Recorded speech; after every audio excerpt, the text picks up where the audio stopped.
All right, let's dive into something I think, well, pretty much everyone can relate to. Have you ever felt that tension, that pull between wanting everything just right, perfectly meticulous, and actually getting things done, moving forward? Oh, absolutely. Or maybe you're in that sweet spot sometimes where everything just clicks, clarity reigns, and you're really making progress, feeling good about it. Exactly. It's fascinating how often we seem to swing between those two states, isn't it?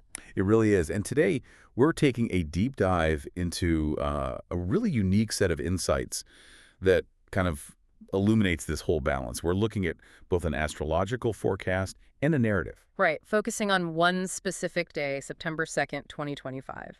The cosmos seems aligned for amazing clarity then, but there's also, like, a hidden warning. Precisely. A potential downside to all that sharpness.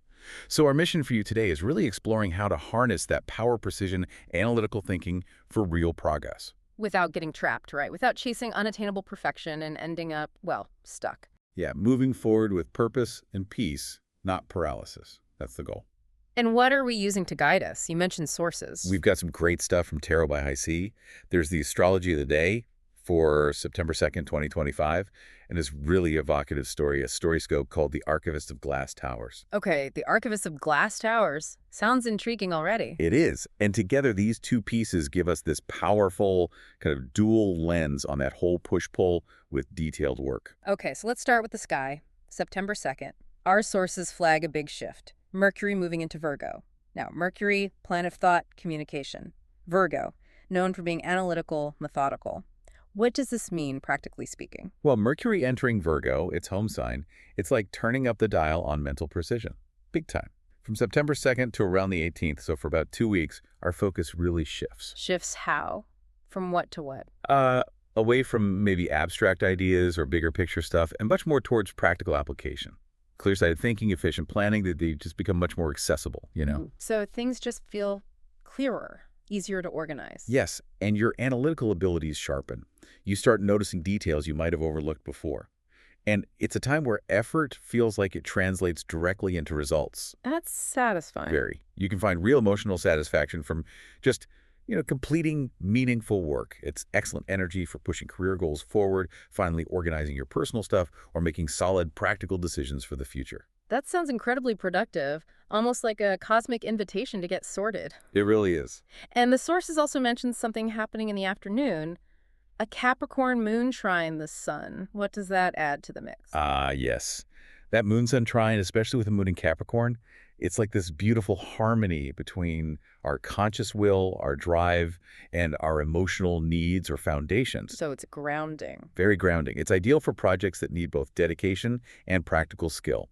It fosters this sense of order, capability. It really supports steady progress towards long-term goals, encourages patience, methodical approaches, not rushed energy. It's sustainable. Okay, so the stars are basically saying, get organized, think clearly, communicate precisely, be patient, and the path forward gets clearer. It sounds amazing. It is potentially amazing. But there's always a but, isn't there? You mentioned a warning. What's the flip side to all this beautiful clarity? Exactly. That's the crucial question, isn't it? How do we use this energy without it, well, turning on us? The astrology specifically warns that this clarity can curdle Curdle? Into what? into nitpicking, overanalysis, getting so bogged down in the details that you can't actually do anything. Perfection paralysis. Perfection paralysis. I know that feeling. Right. We need to watch out for that tendency to overanalyze everything, maybe be too critical in how we speak, or just get tunnel vision, too limited in our perspective. The focus becomes too sharp. And that warning, that potential trap, leads us perfectly into the story, doesn't it? The Archivist of Glass Towers. It absolutely does. This is where it gets really interesting because the story just perfectly illustrates what happens when you chase precision, like, to the absolute extreme. Let's meet Elias. Okay, tell us about Elias. So Elias is basically the embodiment of this intense Mercury in Virgo energy. He's an archivist, right? In these huge glass towers, described as this labyrinth of records, blueprints, contracts, basically where the city's future gets decided by people who master the details. Sounds like a high-pressure place. Immense. But for Elias, it's home. The source says to him, chaos had a rhythm, ledgers had a pulse. He saw patterns everyone else missed. And get this, he could recall a document serial number faster than his own birthday. Wow. Okay, so he's not just organized, he's like organization incarnate, the king of clarity. Pretty much. And then this massive task lands on his desk. Huge. Restructure the entire city's resource allocations for the next decade. Whoa. Okay, that's millions of numbers, thousands of projections. Exactly. A mind-boggling amount of data. And you'd think this is perfect for Elias, right? His ultimate challenge. So how does he approach it? Initially, with total calm and mastery. The source says he opened his mind like a blade. Sharp, precise. He just works nonstop, shaping clarity out of all this clutter, making charts glow, spreadsheets breathe like living organisms. He's in the zone. Totally in the zone. He is that ideal of effort, translating directly into results we talked about with the astrology. But here comes the but again. This is where the story reflects that astrological warning, isn't it? He starts finding flaws. Yes. Tiny little things at first. Yeah. A minuscule miscalculation here. A decimal point just slightly misplaced there. A margin, maybe a fraction too broad. Stuff only he would notice. And he corrects them, naturally. He corrects them meticulously. But as he fixes one, it's like two more pop up. Or fixing one seems to create a new imperfection elsewhere. It becomes this spiral. Oh, no. Yeah. He starts to lose trust. In the numbers, in the forecasts from the council, even in his own adjustments. Every solution just leads to 1,000 more questions. That pursuit of perfect clarity starts to, well, cut him. The light blinds him, like you said. Precisely. And the towers, which were his sanctuary, they start feeling like a maze, echoing his own doubt. He stops sleeping. His colleagues start whispering. What do they say? Things like, Elias is lost to the glass. Yeah.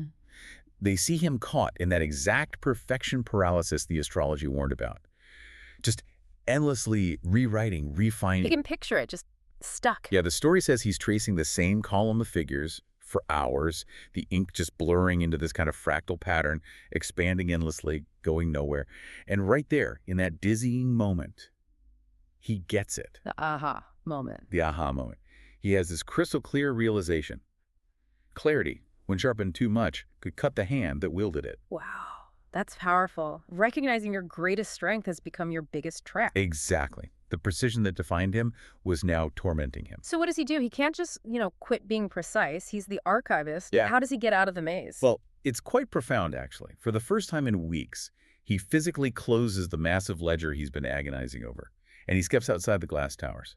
Get some fresh air? More than that, he just observes the city, but not as like a system to be perfected.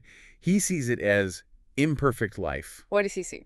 He sees vendors shouting prices that aren't quite even. Kids scribbling these wonderfully lopsided chalk games on the pavement. A street musician playing notes that are, quote, just out of tune, but playing with real passion. Ah, so he sees the beauty in the imperfection, the life in the messiness. Exactly. It's messy, it's unpredictable, but it's vibrantly alive. It has its own kind of imperfect harmony. And this observation, this stepping back, it changes everything for him.